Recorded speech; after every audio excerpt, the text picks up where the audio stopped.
Assalamu alaikum everyone. Welcome to Vocabulary. We learn English with easy lessons. Today's vocabulary word is concern. It was requested by It was very excellent 7474 and here's your lesson.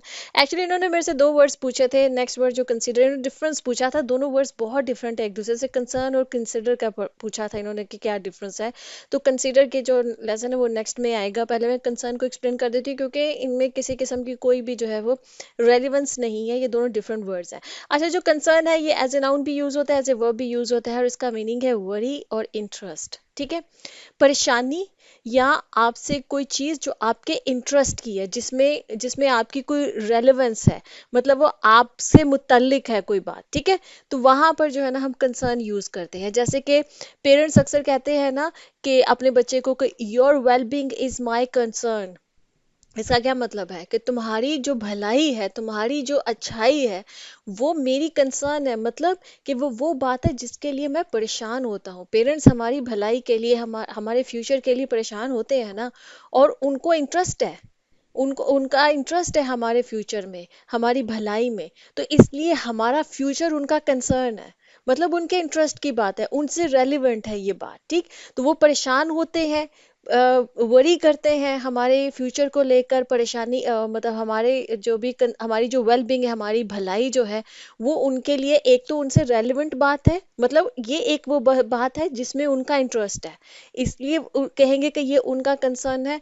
और इसलिए भी कहेंगे कि वो हमारे लिए परेशान होते हैं, हमारी भलाई के लिए परेशान होते हैं. तो इसीलिए ये भी कहेंगे कि हमारा जो भलाई है वो उनका कंसर्न है. ठीक है, तो कंसर्न इन ये दोनों मीनिंग जो है ना, ये मिलते जुलते हैं. ठीक, इसका मतलब यही होता है कि जाहिर बात है कि कोई शख्स अगर किसी बात के लिए परेशान है, किसी बात को लेके, तो वो उसका उस बात में इंटरेस्ट है, तो वो परेशान हो रहा है ना. तो इन दो मीनिंग में हम कंसर्न को इस्तेमाल करते हैं. इसी तरह जैसे मैंने कहा कि ये वर्ब के तौर पर भी इस्तेमाल होता है. देखिए ना, जब हम कह रहे हैं कि जैसे पेरेंट्स हमें कहते हैं कि your wellbeing is my concern या आवर कंसर्न, तो यहाँ पर हमने इसको नाउन के तौर पर जो है ना वो इस्तेमाल किया.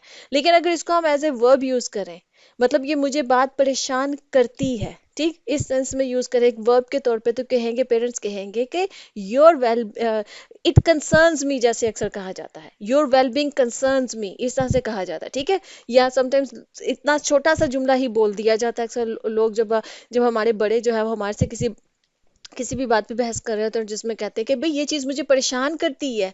तो फिर यहाँ जैसे हम लेट आए, या तो अक्सर पेरेंट्स होते हैं ना कि भाई इतना लेट क्यों आए हो, तो वो आप कहेंगे कि भाई आपको क्या मसला है. अक्सर हम बोल देते हैं इस तरह से पेरेंट्स को, जो कि नहीं बोलना चाहिए लेकिन बोल देते हैं. तो फिर पेरेंट्स अक्सर इंग्लिश में कहते हैं इट कंसर्न्स मी. हमारी मदर्स कहती है, फादर्स कहते हैं, मतलब कि ये मुझे बात परेशान करती है कि तुम इतनी लेट आ रहे हो. ठीक है ना, तुम इतनी देर तक जो हो घर से बाहर हो. तो इट कंसर्न्स मी या इट वरीज मी भी कह सकते हैं. ऑब्वियसली जब आप कहेंगे कंसर्न्स, तो एज ए वर्ब हम इसको इस्तेमाल करते हैं. ठीक है, तो कोई चीज आपकी परेशानी है तो वो आपका कंसर्न है, या आपसे रिलेटेड बात है, रेलिवेंट है, आपके इंटरेस्ट की बात है.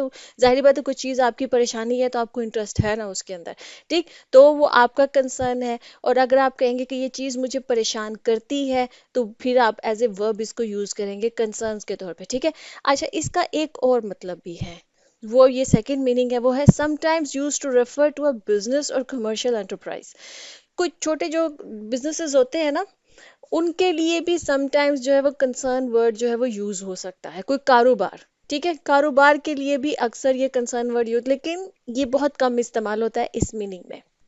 ज्यादातर जो इसका कॉमन मीनिंग है वो वही है वरी और इंटरेस्ट, कि कोई चीज आपकी परेशानी है या कोई चीज आपसे रेलिवेंट है. ठीक है, तो वो चीज आपका कंसर्न है और वो वर्ब के तौर पर भी इस्तेमाल होगी.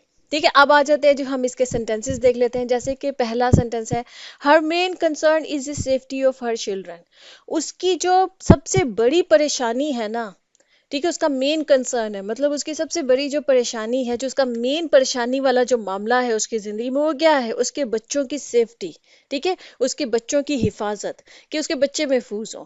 तो वो हर माँ के लिए ऑब्वियसली उसका मेन कंसर्न ही जो होता है वो उसके बच्चों की वेलबींग और उसके बच्चों की सेफ्टी और उसके बच्चों की हेल्थ होती है. ठीक है, अच्छा जी, नेक्स्ट हमारा सेंटेंस है वो है, climate change is a global concern that requires immediate action.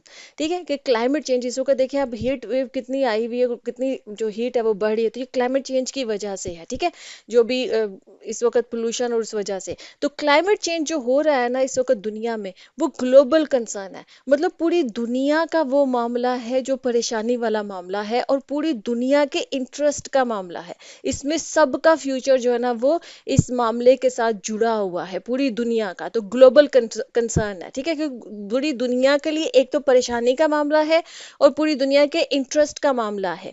तो इसलिए हमने कहा कि ये ग्लोबल कंसर्न है, and that requires immediate action, कि इसके लिए फौरन जो है ना वो एक्शंस लेने चाहिए। अच्छा जी, नेक्स्ट हमारे पास है the rise in crime concerns the local residents.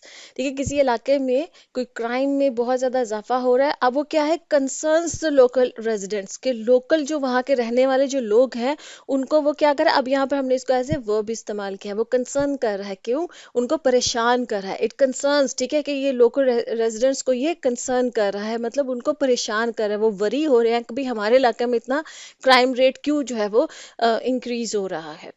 Next हमारे पास है the family runs a small concern that manufactures handmade flowers. देखिए, अब यहाँ पर कंसर्न को जो है बहुत कम इस मीनिंग में इस्तेमाल होता है, आपको शायद ही इस मीनिंग में मिले, लेकिन मैंने सोचा इसको एक्सप्लेन कर देती हूँ कि जो कि बिजनेस के मीनिंग में मैंने आपको कहा कि छोटा जो कारोबार है उसके मीनिंग में जो है वो इस्तेमाल होता है। तो family runs a small concern, मतलब जो फैमिली है, जो ये खानदान है, ये एक छोटा सा कारोबार जो है वो रन करता है, जिसमें वो क्या करते हैं, वो मैन्युफैक्चर क्या करते हैं, हैंडमेड फ्लावर्स जो है वो मैन्युफैक्चर करते हैं। जो हाथों से बने हुए फूल होते हैं ना, उसको वो घर में बनाते हैं और जिसको वो बेचते हैं। तो ये एक छोटा सा कारोबार वो करते हैं। तो कंसर्न हम कारोबार के मीनिंग में, लेकिन इसका मेन जो है वो वरी और इंटरेस्ट है। ठीक है जी, आई होप कि जी आपको समझ में आ गया होगा लेसन। कोई और वर्ड आप जानना चाहते हैं आप कमेंट्स में पूछ सकते हैं। मैं पूरी कोशिश करूंगी कि आपके तमाम वर्ड्स के ऊपर जो है वो वीडियोस बना सकूं। ओके जी, अल्लाह हाफिज।